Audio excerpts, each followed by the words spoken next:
Dalam beberapa tahun ini saya sering menonton channel YouTube tentang kesaksian. Banyak umat-umat yang diselamatkan dengan kehadiran Tuhan Yesus datang langsung kepada mereka dengan nyata. Pertanyaannya, apakah ini dapat dipercaya? Silakan Pak Pendeta untuk pembahasannya. Terima kasih. Ada dua hal di sini yang perlu kita pisahkan pada saat pertanyaan ini berkata, apakah ini dapat dipercaya? Apa yang dapat dipercaya? Yang pertama adalah kemungkinan yang ditanyakan adalah bahwa kesaksian orang tersebut melihat Tuhan Yesus, katakanlah di dalam mimpinya, ya, sehingga ia melihat Yesus, hatinya tergugah, lalu kemudian dia menyatakan mau mengikut Yesus. Jadi itu yang pertama. Yang berikut adalah pada waktu ditanyakan apakah ini dapat dipercaya, apakah yang dimaksudkan adalah setelah seseorang tersebut menyatakan telah dikunjungi oleh Tuhan Yesus dalam mimpi, maka setelah itu dia katakan, ini yang Yesus ajarkan bagi saya di dalam mimpi, kepada saya dalam mimpi, Yesus katakan begini, begini, begini, begini. Apakah ini yang dapat dipercaya? Jadi ini adalah dua hal yang berbeda. Sekali lagi, hal yang pertama adalah kejadian itu sendiri, bahwa menurut pengakuan orang tersebut dalam mimpi katanya ia melihat Yesus. Atau yang kedua adalah ajaran yang disampaikan atas dasar apa yang dia dikatakan Yesus dalam mimpinya, dia sampaikan pada orang lain. Kita pisahkan dua hal ini. Untuk hal yang pertama, bila mana seseorang mengatakan ia melihat Yesus di dalam mimpi, ya kita tidak mempunyai saksi yang lain. Jadi katakanlah orang itu bisa dipercaya, tetapi yang menjadi suatu ujian, apakah betul-betul yang ia temui itu adalah Yesus di dalam mimpinya, adalah pada saat ia berkata-kata atau mengajarkan apa yang katanya adalah ajaran Tuhan Yesus. Ini yang menjadi sebuah ujian. Ada satu ayat, kalau tidak salah terdapat di dalam Yesaya pasal yang ke-8, ayat yang ke-20, yang berkata, carilah pengajaran dan kesaksian. Siapa yang tidak berbicara sesuai dengan perkataan itu, maka baginya tidak terbit fajar. Siapa yang berbicara tidak sesuai dengan firman Tuhan, maka tidak ada terang di dalamnya. Jadi itu adalah salah satu penguji untuk menyatakan apakah memang itu adalah sebuah pengalaman pertemuan dengan Tuhan di dalam mimpi, tentunya karena secara langsung menurut Alkitab kemuliaan Tuhan itu sungguh luar biasa di dalam mimpi.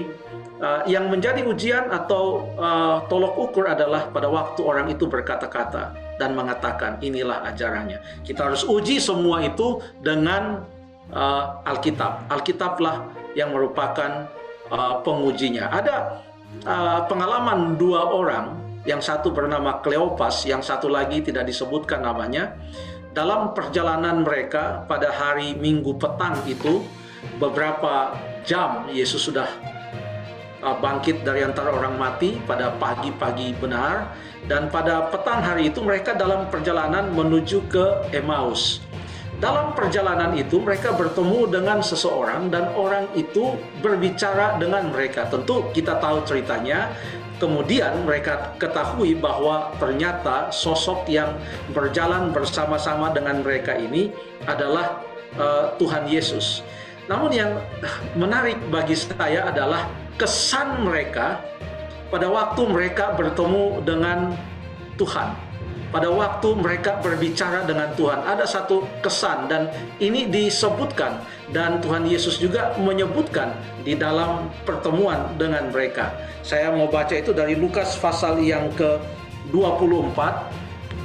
Lukas 24 ayat yang ke-27 mengatakan, Lukas 4 ayat yang ke-27 mengatakan, lalu ia menjelaskan kepada mereka apa yang tertulis tentang dia di dalam seluruh kitab, mulai dari kitab-kitab Musa dan segala kitab nabi-nabi. Jadi waktu mereka bertemu dengan Yesus, Kalau ada ajaran yang diajarkan kepada mereka, seharusnya itu adalah apa yang didasarkan atas seluruh kitab suci. Jadi bukan hanya menekankan satu dua hal, tetapi seluruh kitab suci dalam artian menyatakan kebenaran yang seutuhnya. Ya. Kemudian mereka katakan di dalam ayat yang ke-32, setelah Tuhan Yesus berkata-kata dengan mereka, bahkan menerangkan kepada mereka tentang apa yang tertulis tentang Yesus di dalam kitab-kitab suci, maka seorang kepada yang lain, kedua orang itu berkata dalam ayat yang ke-32, bukankah hati kita berkobar-kobar ketika ia berbicara dengan kita di tengah jalan dan ketika ia menerangkan kitab suci kepada kita? Kembali yang ditekankan di sini adalah kitab suci. Di dalam pertemuan kedua orang yang dalam perjalanan ke Emmaus ini, yang selalu mereka ingat dari pertemuan itu adalah pada waktu kitab suci itu diterangkan. Dengan demikian, Alkitab, kitab suci ini merupakan sebuah ujian. Apakah seseorang itu betul-betul telah bertemu dengan Yesus, mengaku bertemu dengan Yesus, dan betul-betul menerima ajaran yang katanya dikatakan, disampaikan oleh Yesus di dalam mimpi tersebut.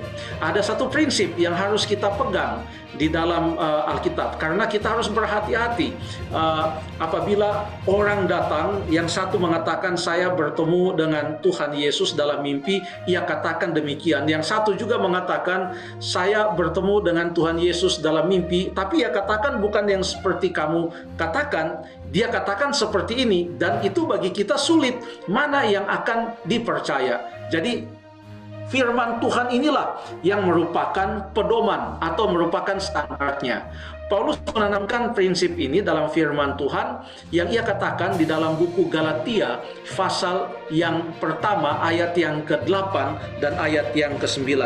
Galatia pasal pertama pasal 1 ayat yang ke-8 dan ayat yang ke-9 dikatakan, tetapi sekalipun kami atau seorang malaikat dari sorga atau makhluk dari sorga, ya, yang memberitakan kepada kamu suatu Injil yang berbeda, ya, dengan Injil yang telah kami beritakan kepadamu, terkutuklah ia. Sampai dua kali, ulangi sekali lagi di dalam ayat yang ke-9. Jadi apapun itu, kalau orang mempunyai pengalaman seperti itu, bersyukurlah, pengalaman yang cukup indah. Tapi bagi kita, bila mana mendengarkan orang tersebut mengajarkan sesuatu, Alkitab adalah penyataan Allah kepada kita. Ia menyatakan dirinya melalui firman Tuhan. Kalau kita mau tahu tabiat Allah, baca firman Tuhan.